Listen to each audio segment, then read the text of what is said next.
What is going on, guys? It's Bruin Steel here, and welcome back to another WWE broadcast. I'm your host, Bruin Steel, and today I am recapping the Friday Night Smackdown that took place on August 16th, 2024, and it took place in the Kia Center in Orlando, Florida, and we are on the road to Bash in Berlin, which is taking place August 31st in Germany. So just gotta say that it's awesome that we're having these, WWE pay-per-views out of the country, outside of the US. So I think so far we had a couple in Canada, but that's just, usually crown jewels in Saudi Arabia.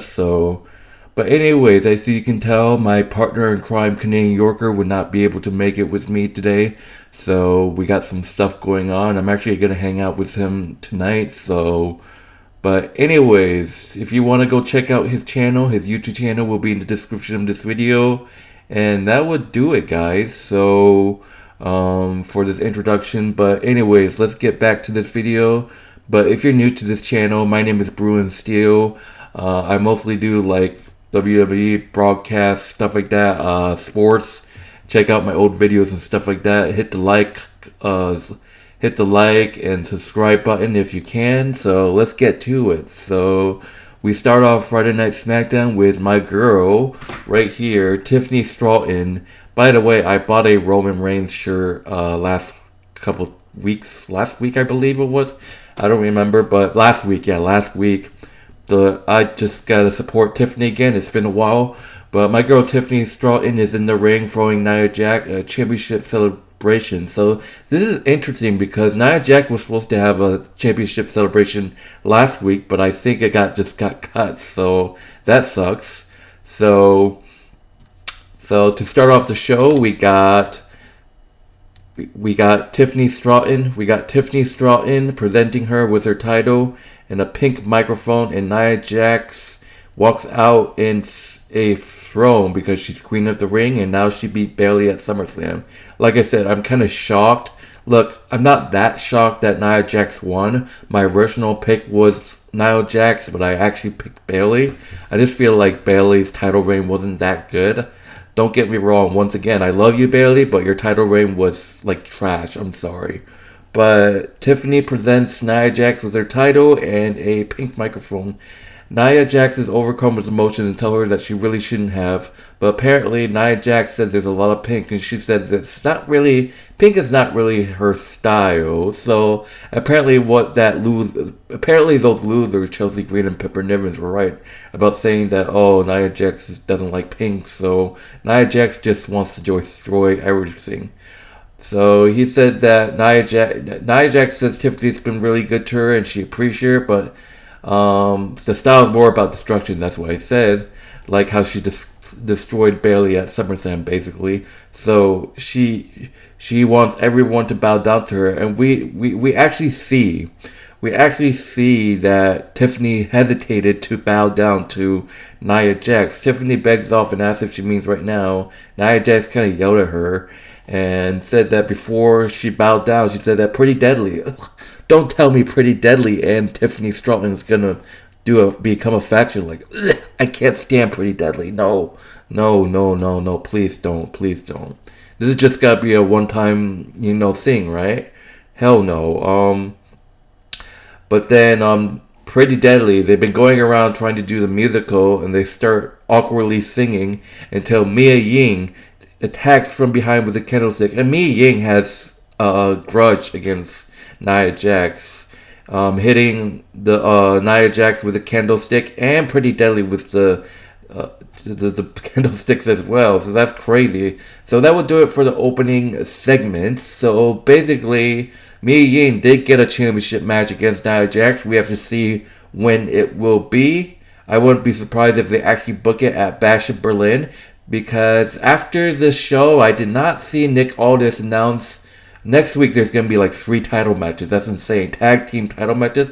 There's going to be a United States title match next Friday, and then there's going to be, I believe, 2 tag team title matches. We got a triple threat women's tag team match, and then we got Bloodline versus the winner, whoever faces them tonight. There's the qualifying, so the winner between the DIY and Street Profits basically, basically face each other against tonight. So that's just basically it. So that will do it for the opening segment. And I just gotta say, Tiffany is gonna turn on Nia Jax. I said that she could just cash in at WrestleMania, but actually people think it's gonna happen earlier than they think. So basically that's just the case. So. But let's move on to the first match of Friday Night SmackDown. We got round 3, Andrade versus Carmelo Hayes. Honestly, I wouldn't be surprised. I was surprised. This was actually probably the match of the. I wouldn't say match of the evening or the match of the SmackDown. So this was a great match between Carmelo Hayes and Andrade. This feud is just heating up, and I believe this is the last time they face off against each other. I think this is the last time these two will feud. But after the match says otherwise, so basically it just went back and forth. Andrade hit a humongous avalanche Spanish fly, but then Hayes kicked out. But then it was a O'Connor Rhodes exchange, running knee from Melo off the rope, and then he runs to the back level for a near fall. It just literally went back and forth. It was a unbelievable match. But at the end, it was Carmelo Hayes that got the schoolboy pin. I think it was a Raw pin. Carmelo Hayes gets the win. Carmelo Hayes defeats Andrade by pinfall in post-match. Hayes jaws at Andrade, looks bugged as he makes referee raise his hand again. So basically, Carmelo Hayes taunting Andrade, and he had enough, and Andrade and Carmelo Hayes start brawling. And it's heated up, so we could see maybe round 4, but we have to see what happens. So talking about a backstage segment, Tonga presents Solo with his garland and said he's gonna tear Roman's limb by limb, but Solo tells him calm down. Remember that if Roman takes the garland back, he will be the tribal chief. They both have to acknowledge. But so the rivalry between Solo and Roman is heating up.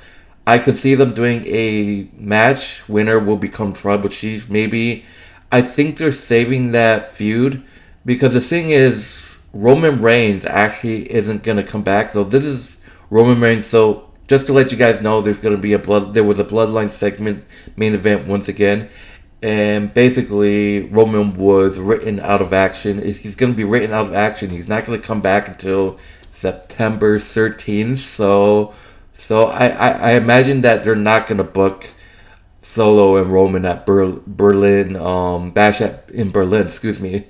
So I don't think they're gonna book Roman and Solo at Bash in Berlin, because knowing that Roman's gonna be out until September 13th, knowing that Bash in Berlin is actually on August 31st. So my guess is that they're gonna book Roman Reigns versus Solo at Bad Blood in October. That's the only storyline. That's the only storyline. That's the only thing that makes sense. So I expect Solo versus Roman at Bad Blood. Maybe they can make a Bloodline rules match, but we have to see what happens.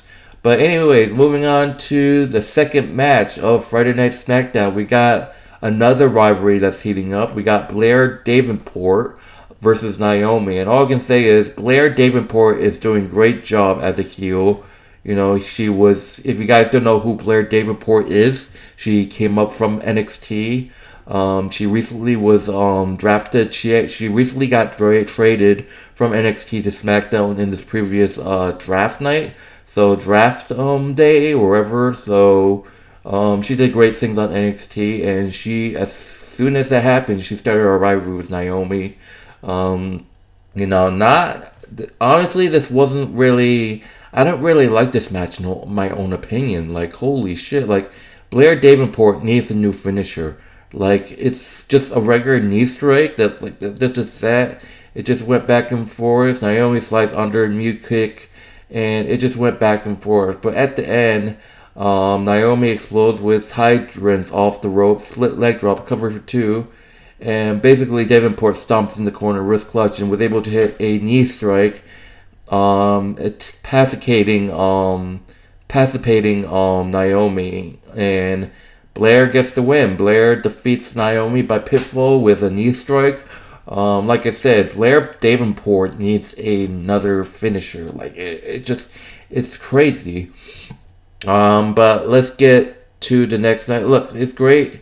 It's great that Blair's winning, but Naomi did win some matches, I guess, but people are like, oh, Naomi came back to WWE, and then just like, oh, Naomi, the WWE has just been not treating Naomi really well, just handing her loss after loss after loss after loss.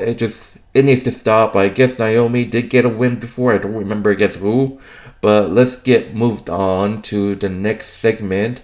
We see A-Town Down Under bickering with each other about shifting to talk trash. Kevin Owens, KO just walked up and caught them, leading up to this next match of Grayson Waller versus Kevin Owens. So, this is basically a grudge match. This was just not a really good match for Grayson Waller, and I'm still waiting for that Austin Theory turn. So, Austin Theory actually booked this match, and Grayson Waller wasn't too happy about it. So, Owens was on fire, and Grayson in control was in mount to punch. Owens regained control, series of headbutts, but at the end, Kevin Owens was able to hit Grayson Waller with the stunner. It was into a stunner off the ropes, and then Kevin Owens with a pop-up powerbomb on Grayson Waller to win the match. Kevin Owens with an easy win over Grayson Waller by pinfall. Post-match, Kevin Owens looks to hit another powerbomb, but A-Town Down Under united with chairs. But then Cody Rhodes, who Kevin Owens will face at Bash in Berlin, to my surprise, well, it's a storyline. I have more to talk about the Kevin Owens and Cody Rhodes match with Canadian Yorker, actually, when we do our prediction video. But Cody, not Kevin Owens, sorry. Cody Rhodes makes the save. They send the heels packing. They actually attacked both Cody Rhodes and Kevin Owens attacked Grayson Waller and Austin Theory with the steel chairs. And Cody turns around and goes for a title, but Kevin picks it up first. Owens regards the belts in his pants for a moment before pressing it into Cody's chest and leaving. I gotta say, man, I was literally so worried. I was about to look for I thought Cody Rhodes had his back turned on Kevin Owens. Cody Rhodes didn't know what was going on. Kevin Owens looked like he was about to turn Cody Rhodes, literally right here. I saw him with a steel chair. He was like, oh shit, do it, don't do it, But it looks like I think they're saving that after the match. I feel like Cody's gonna win the match and then Kevin Owens is gonna turn heel, but we have to see what happens. So that's basically it. So it's going to be an interesting storyline between the whole Cody. People are saying that Randy Orton's going to be turning heel. People expected Randy Orton to turn on Cody at SummerSlam, but I guess it's a bit too early. So let's get... It's crazy. But that would do it for that match, and we're moving on. And LA Knight makes his entrance. He gets on the mic. From the stage, he trash talks about Gargano's dinner and says next week there's a good chance Santos forget where he was when he knocked his little tree in the dirt with BFT. So it's a little short segment, the Phasma having dinner. Santos saying that he got complaints about being... They got complacent about being disrespected every week, and LA Knight just said he's going to hit Santos with a BFT. So that's going to be a banger of a match, despite me despising Santos Escobar. There's no way Santos is going to win, right? There's just no way. LA Knight literally just won the title. So I want LA Knight to whoop that sorry-ass, fucking pathetic Santos Escobar, honestly. But that's a little, short segment right there. And then Chelsea Green and Pepper Evans tried to make nice with Mia Ying, but last off. And then that's just that. But anyways, moving on to the main event match. I wouldn't say main event because the Bloodline was the main event, but this is the main event match, like the last match. We got a WWE Tag Team Championship #1 contenders match between DIY, Johnny Gargano, Tommaso Ciampa versus Street Profits, Angelo, Dawkins, and Montez 4, along with B-Fab watching them. So, two face factions going at it, so this is going to be great. This was an awesome match. It went back and forth, at some point the Street Profits won, at some point DIY won. Excuse me.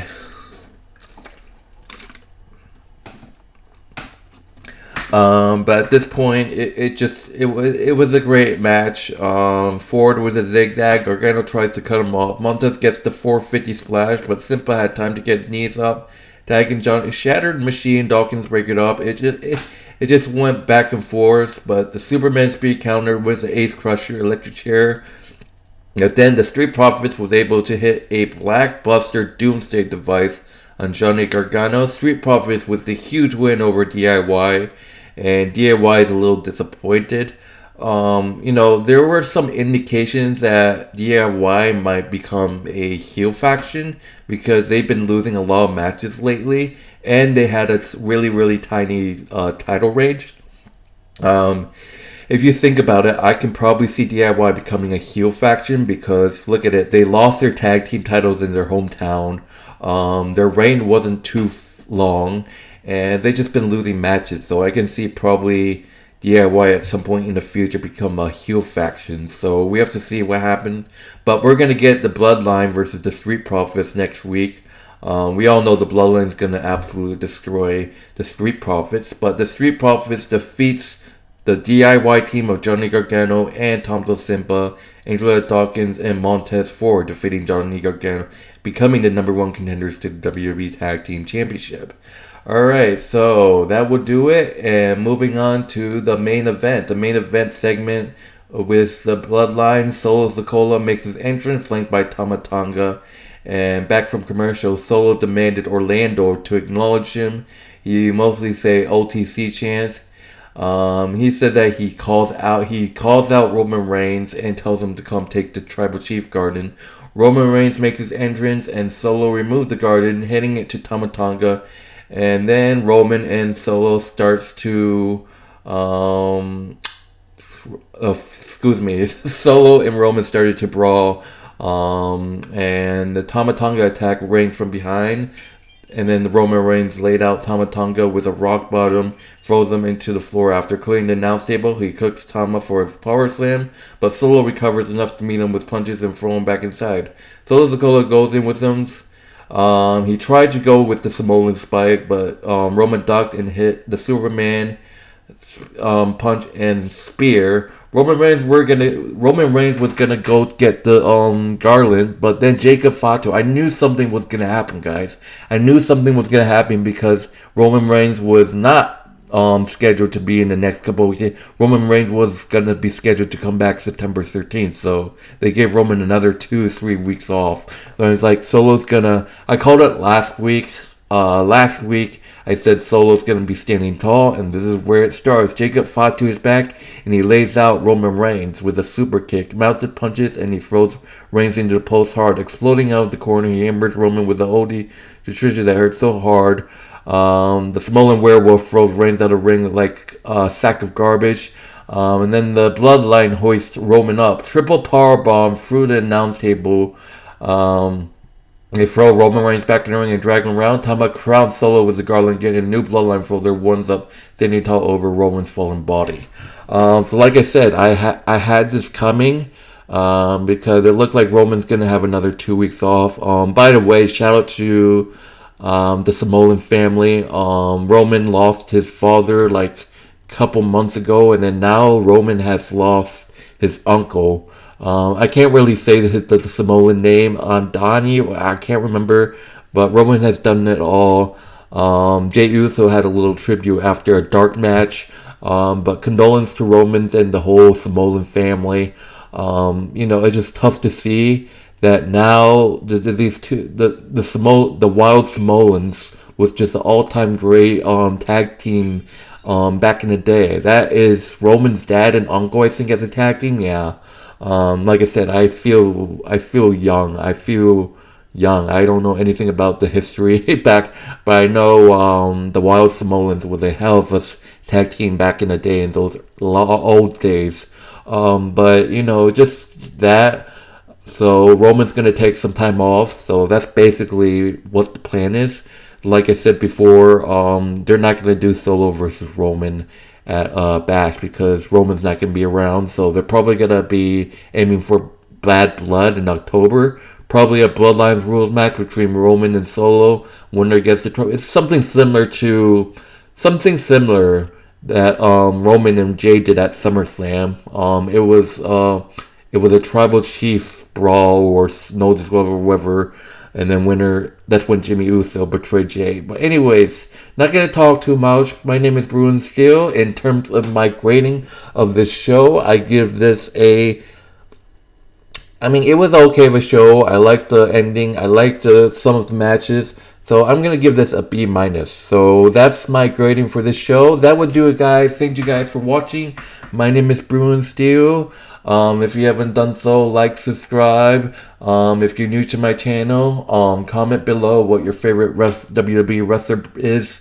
And be sure to check out my partner in crime, Canadian Yorker. Unfortunately, he couldn't make it today.